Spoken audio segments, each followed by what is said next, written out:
thank you so much for being with us today. I'm Kennedy Benjamin. Hello and welcome to Scripps News. I'm Kennedy Benjamin. And I'm Kennedy Benjamin. We have lots of news you could use around Metro Atlanta. But first, all eyes have been on Georgia and will continue to be up until November's general election day.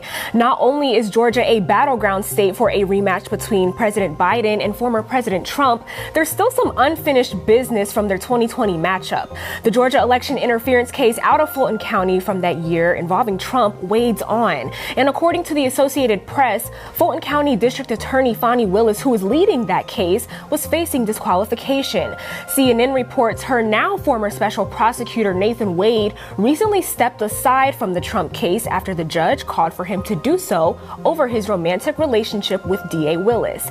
Meanwhile, attorneys for Donald Trump and other defendants in the case are working to get DA Willis removed from that case. This all as Trump and Biden both continue to hit the campaign trail in an effort to be president once again. Turning now to Texas, where it's been a rough 24 hours for people living in the Houston area, and they are still not out of the clear. A Black Democratic congresswoman from Texas is going viral for her response to a white Republican congresswoman from right here in Georgia.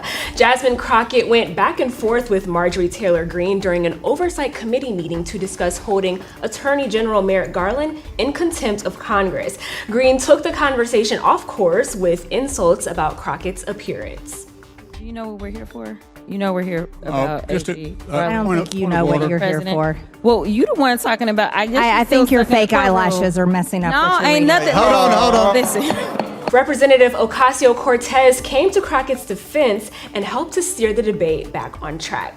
Former President Trump is hoping to raise $33 million next week as he looks to surpass a single event record set by President Biden on Thursday. A person familiar with the matter said he invited several wealthy donors down to his Mar-a-Lago estate for the April 6th event. To give you an idea of the type of big money donors we're talking about here, New York hedge fund billionaire John Pawson is set to host. We are hearing other high dollar donors like Las Vegas businessman Robert Bigelow and casino mogul Steve Wynn will be in attendance. Guests are being asked to donate nearly $815,000 each if they want to be what the campaign is calling chairman contributors. Lower level contributors are $250,000 per person. Well, thousands of students and fans can now gather at the Georgia State Football Stadium to watch players take part in America's sport. But before the downtown Atlanta University acquired the Atlanta Braves' former baseball stadium, the surrounding area of Summerhill was still a developing neighborhood. Now, for business owners, this was a jackpot for them, meaning that it's prime real estate for things like housing, retail, and even restaurants. And some of those entrepreneurs getting ahead of the curve by coming in to claim their territory early. My name is Amy Gregg, and I am the Director of Operations for Little Tart Bake Shop. Little Tart is owned by Sarah O'Brien, and she started Little Tart about 8 years ago. And originally she was just baking out of her own kitchen and taking pastries to the farmers markets on the weekends. We actually still go to those same farmers markets every Saturday and Sunday. The Summerhill location is our first standalone location where it's all us, no other businesses. We're doing the coffee and the pastry, everything. So this was a really special place for us. I went to Emory, and so there's this big distance between an Emory researcher working on a community program and the people they're supposed to be serving.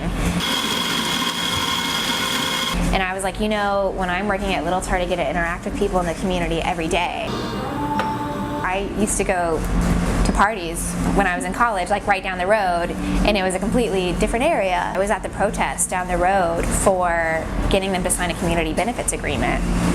Say, hey, like if we're gonna develop this area, let's make sure that the people that are living in this community have what they need. So I feel like there's a lot of representation happening for women out there that are like CEOs and especially in the business world, and that's like being talked a lot about, but how we actually change the business culture, like teaching people to think about where their food is coming from and then implementing business principles that support that, I think is really exciting and important to the sustainability of like our community as Atlanta, but also the world in a much bigger sense.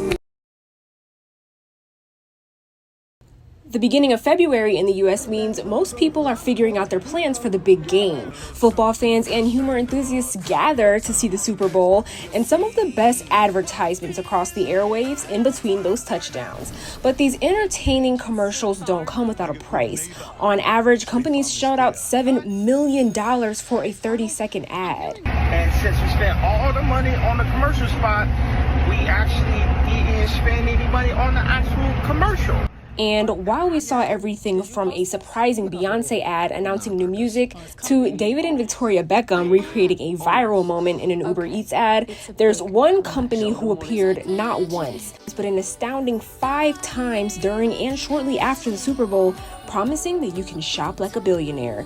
That company is Temu. The Chinese-operated e-commerce company was founded in July of 2022. People flock to the site in millions to find discounted clothing, home goods, and even tech gadgets at ridiculously low prices. There's nothing like a Temu haul. You get the biggest bang for your buck. But a recent class action lawsuit may be getting customers more than what they're bargaining for. In November, a complaint was filed in Illinois on behalf of 7 named plaintiffs from multiple states.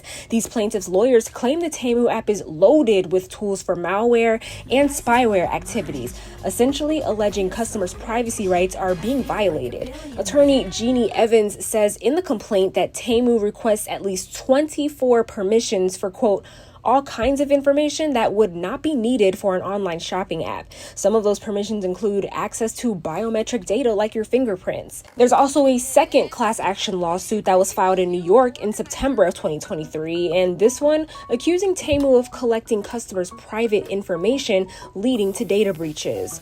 But the company denies these allegations, stating their privacy practices align with industry standards. And as the legal battle against Temu continues to unfold, consumers may want to think twice before making their next purchase. While the deals are tempting, it's important to stay informed about data privacy and security when shopping online.